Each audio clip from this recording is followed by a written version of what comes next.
Hi, this is Adam from Small Town Machine Shop with some good news about the big reed-prentice.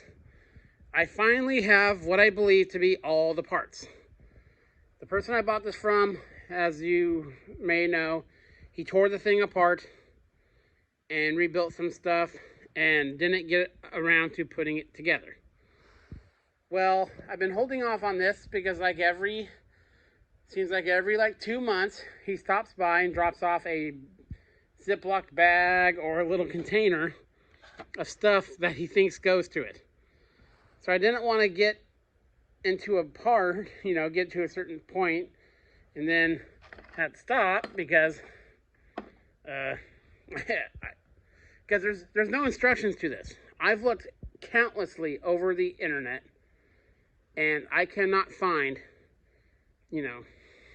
any parts breakdowns for this machine. Thankfully, it's very close to my other reed, so I can go off a lot of that. But the guy finally cleared out his shop completely. So all the random stuff that he had is here. So now I feel like I can proceed with this project, which is good because I want to be able to use this machine.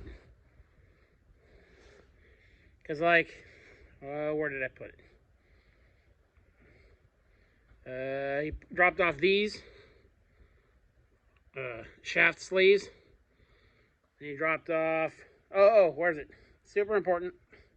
This is the wedge that goes in the cross slide, backlash adjuster. That's kind of critical, so it's nice to have that.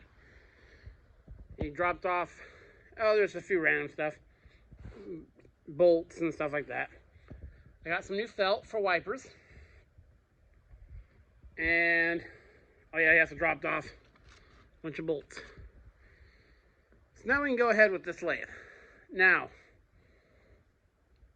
my only really concerns are, of course, I don't know if I can put the carriage together. Here's the rods. The square, clutch rod, the lead screw, and that's the power feed. I'm hoping I can put the carriage on in the apron and then put the rods on. If not, I'm probably going to take the gearbox back off, assemble the carriage, eliminate as many of these parts as I can, assemble the carriage and apron, because then I can still feed the rods in from the end because they're very long. So yeah, the only part that's kind of not encouraging is he also gave me some parts that were extra that he thinks were to another machine he was going to restore. So there might be a few extra parts, but we'll work through that as we can, because now we can actually start. And actually, to get this lathe working, I showed you in the other video, the apron's already done. I've gone through it. He went through some of it. I went through and finished it. To assemble the carriage, the motor runs. I need to put it on some pieces of the rack. I could assemble the carriage and apron, and then this lathe is usable. I could fire it up after I put some oil in the headstock. I need to put the clutch on, or lock it on. But then the lathe is usable at least. But we're going to go start eliminating parts. So I'll probably pick a day of the week and we will start putting this guy back together. And then some of these parts are for the taper attachment.